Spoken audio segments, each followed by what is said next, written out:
Welcome to Community Cocktails with Kimberly, hosted by Kimberly Woodard, a realtor who's been selling homes in North Texas with more than 21 years of experience. Join her every first and third Wednesday of the month as she meets with top community leaders, local businesses, and real estate industry experts to help you get to know the area you want to call home. Don't just love your home, love your community. And now your host, Kimberly Woodard.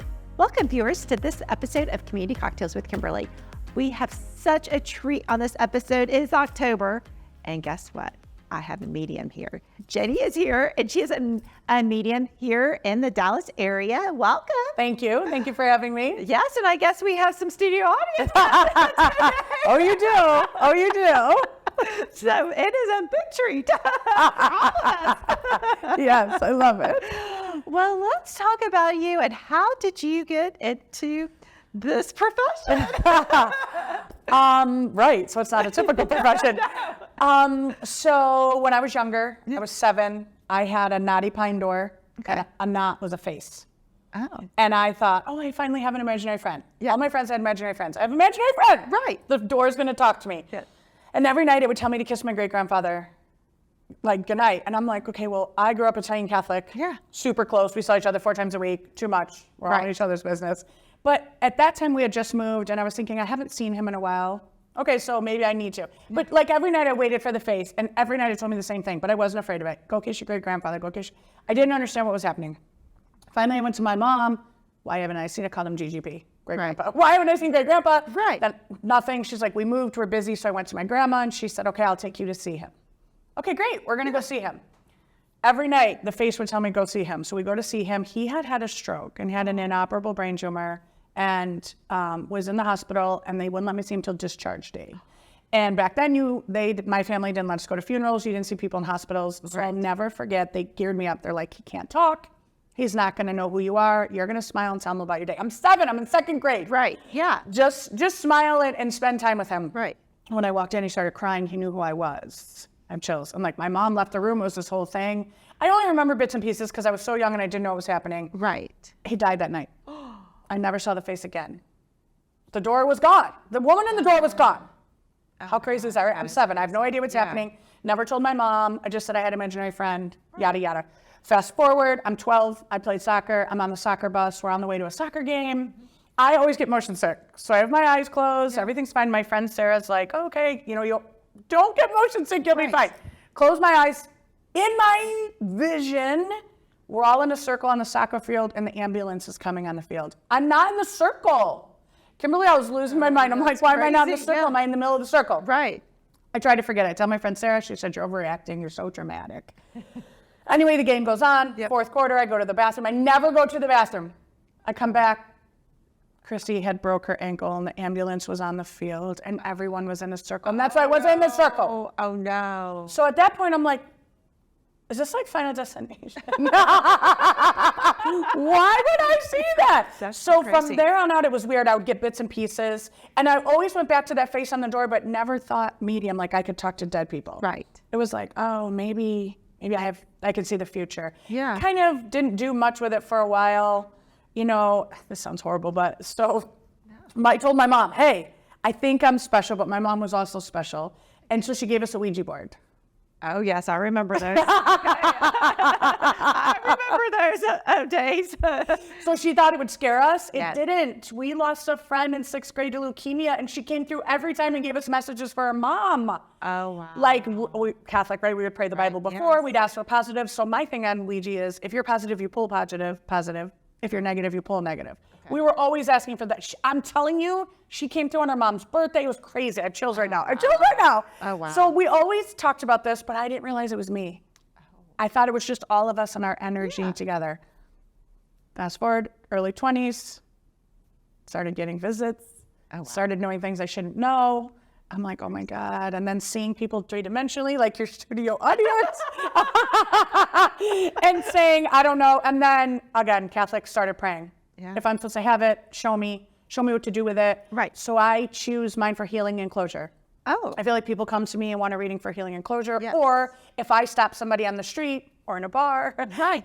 It's usually because they wouldn't go to a medium and I have a healing message for them. I feel like we all need closure and healing somehow. Yes. I mean, you know, a lot of people believe when you're past someone's past, they go to heaven or they are floating there. 100% they do, but we all want that validation. Right. So I feel like I use mine for healing and closure. But I didn't know I was a full-blown medium till my late 20s. Oh, wow. I just had weird stuff happen as early as 7. Wow, 7. I mean, oh my goodness, it's like a movie. I talk a lot. Yeah, I talk a lot. But no, I mean, as a, you know, I can't imagine as a 7-year-old, and then, you know, and of course as a 7-year-old, you're like, oh, you know, imaginary friend. Yeah, I mean, that's, I mean, you know, a lot of people had imaginary friends. So it was just, you know, kind of the normal thing. Agreed. But, and, you know, parents wouldn't think anything of it because, again, you know, very normal. So, wow. Except not normal. No, I can say because I have people. It's okay. Well, you know, let's bring it up. So I think it's interesting.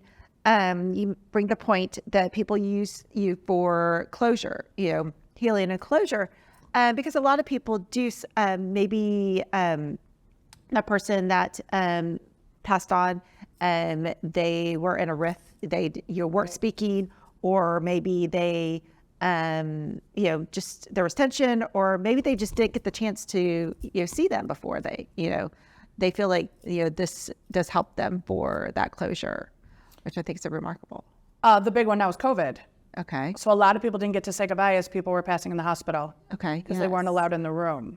So I feel like a lot of people now are looking for closure. Are they okay? Are they mad? Did they had to be, remember back in that COVID was invented and stuff. That's actually a large one right now. Oh, okay. Because they didn't get that healing and closure. Oh, that is true. Because, I mean, everyone was isolated. Right. And then, I mean, people, and then I think in that time, people were, you know, you were isolated. You know, even when you had it and you were not in the hospital, you were isolated. Right. And so it's just an isolating time for people.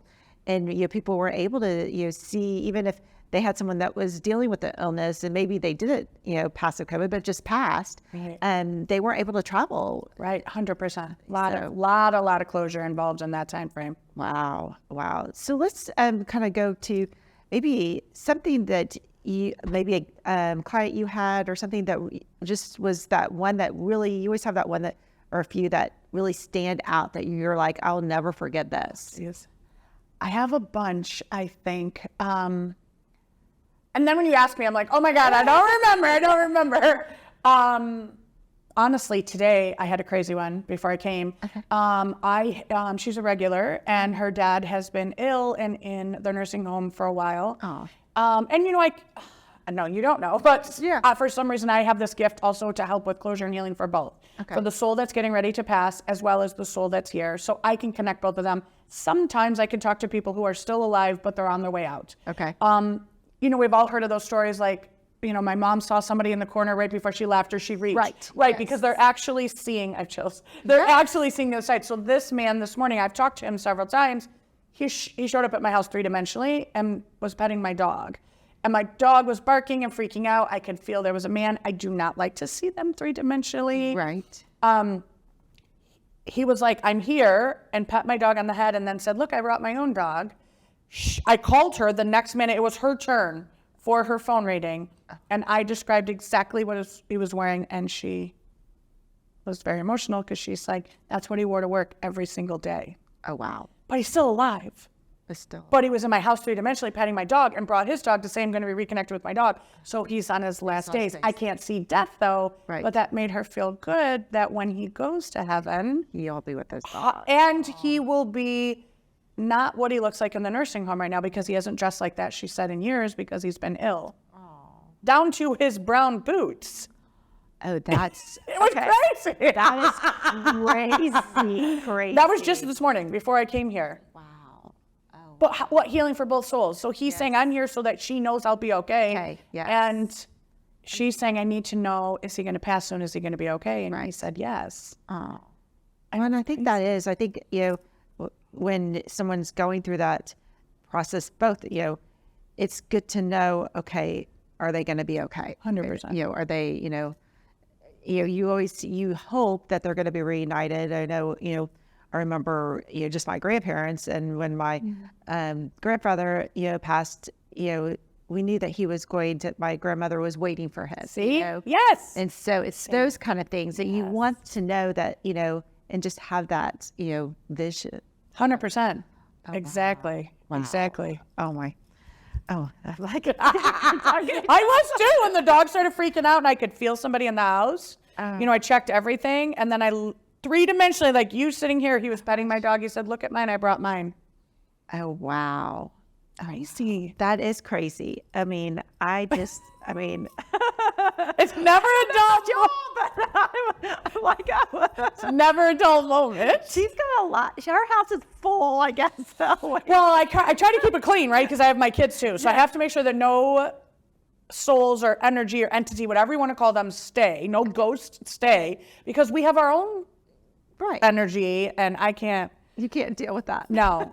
And he's very respectful. He just really needed her to know how close he was. Oh, wow. Right? So she's prepared. She's also I also feel like they come through to tell you what you need to hear at that moment and they know what you need to hear. She's a planner. She's a preparer. Right. She needs to know, okay, it's closer than I thought. That type of thing. So he was so strong to say, we don't have as much time as you want. And here's the thing is, in heaven, there's no regrets. It's happy and blissful and everything we think. But here she would be left with that.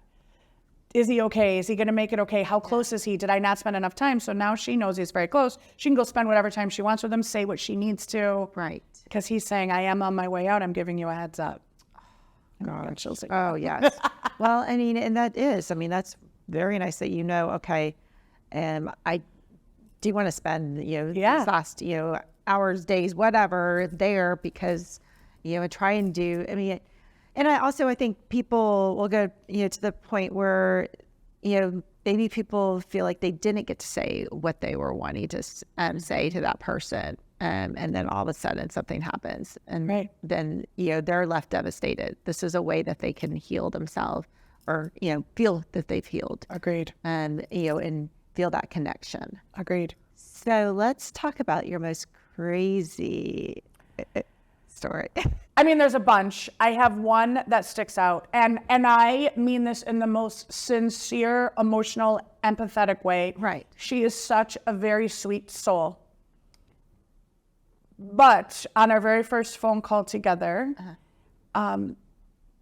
she wanted to hear from her past dog. Okay. She didn't care about her grandma, her grandpa, nothing. It was all about this dog, which is completely fine. Yeah. Dogs are appendages of our family. Right. They're fur babies. I have chills. So we talked about this dog for almost the whole entire reading. It's a half-hour phone reading. We talk about the dog the whole time. He is very adamant about, I can see out the window. And I said, why is he validating it? And she made a 6-foot cardboard thing of him and it looks outside the window. So he literally is saying, I am in your house, I'm not the cardboard, but I see that you have me facing to acknowledge. I see what you've done, thank you in memory of me. And then at the end of the call, she said, he has really bad separation anxiety. Is he okay in heaven without me? And I said, yes. And wherever you put him to rest, it doesn't matter. It's good because he's in my freezer. Oh my goodness. No lie. Don't go to that house for dinner.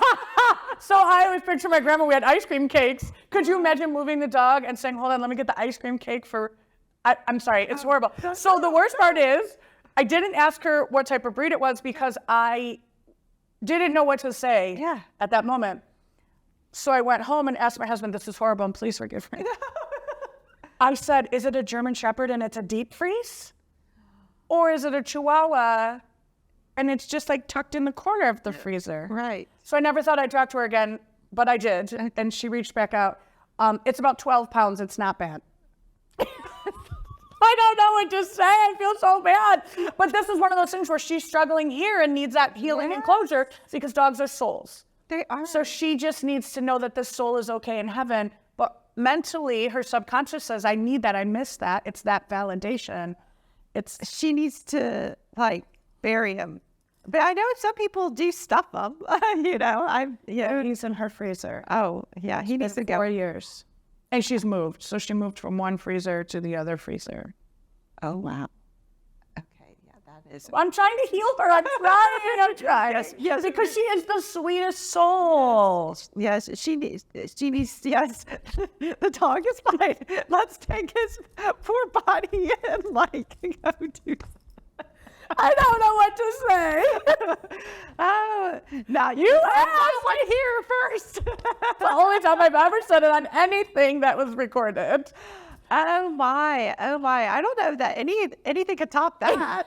I feel bad. You asked, I had to tell you. Well, I mean, now we go for the crazy to like.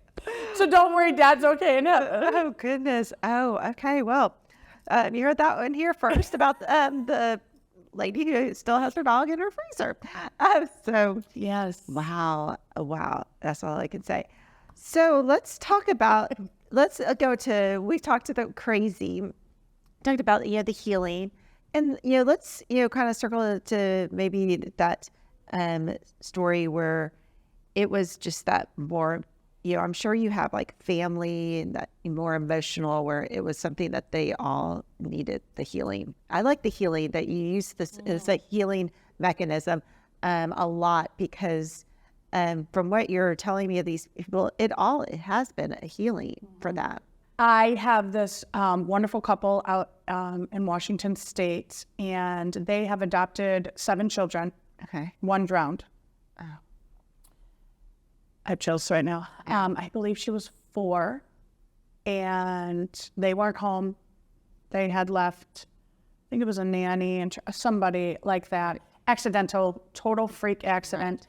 But in the reading they had all of the children on speakerphone, and the soul came through and gave each one of them something about what's in their room and where it is right now, so that they all knew that she was still a part of. I have chills right now. Like I believe she brought up a giraffe, and that like the 6-year-old had just drawn a giraffe and hung it on her wall in her bedroom, like crazy things that had just happened that were very present. Because I believe that in part of the healing and closure, not only do you want to know that they're okay, but you want to know they see you. Right. Because we can't always feel them. Right. So how do I know they're here? She had validated, she had just saw the drawing.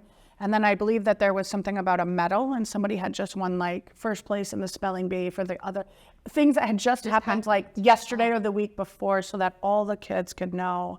The parents had been saying, she's in spirit and she sees you. Right. But then when you hear it from a third party and then you get the validation of something that just happened, I hope on some level I was able to add some closure for those kids who didn't get to say goodbye to their sister. Oh, that has to meant so much to not only the kids but the family, the parents. Yeah. I mean, just hearing those and things, and just I know I would just start crying right there.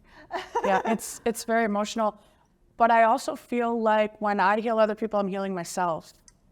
It's like the most win-win situation. I guess it's hard to explain. Oh. But also like, right, because I feel you can feel their healing. Yes. So I'm like, oh my God, that's healing for me as too.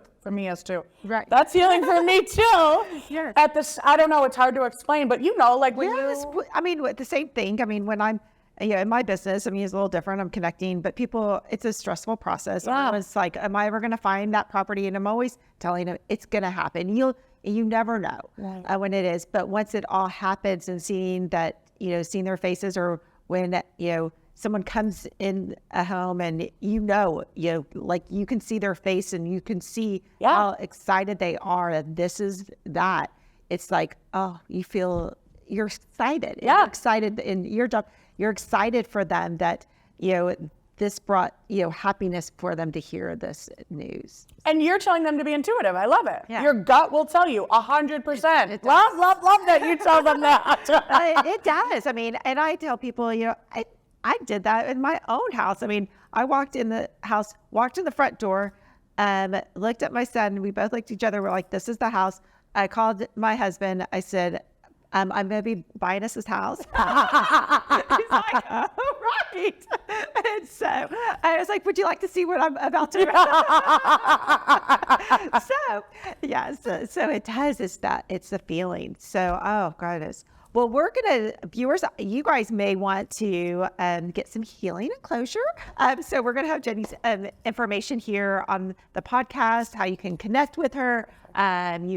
Now, do you have any upcoming, I know I went to one of your shows. Do you have any upcoming shows coming up? I do. I don't know if this will air before, but October 11th. Okay. at the House of Comedy in Plano again. Very fun. Very fun. Well, you'll always look for, I'm sure you post those on your website. So we'll have her website up here if you want to go to a show or if you want a private one. We've got all that here for you. Well, thank you so much. Thank you. I'm so intrigued. Thank you. And cheers. Cheers. Thanks for tuning in. Be sure to subscribe to the podcast on Apple and Spotify, as well as Kimberly's YouTube channel. If you'd like to contact Kimberly directly, you can email her at kimberlywoodard@ebby.com or call 214-632-2092. We hope you enjoyed our guest this week. And remember, don't just love your home, love your community.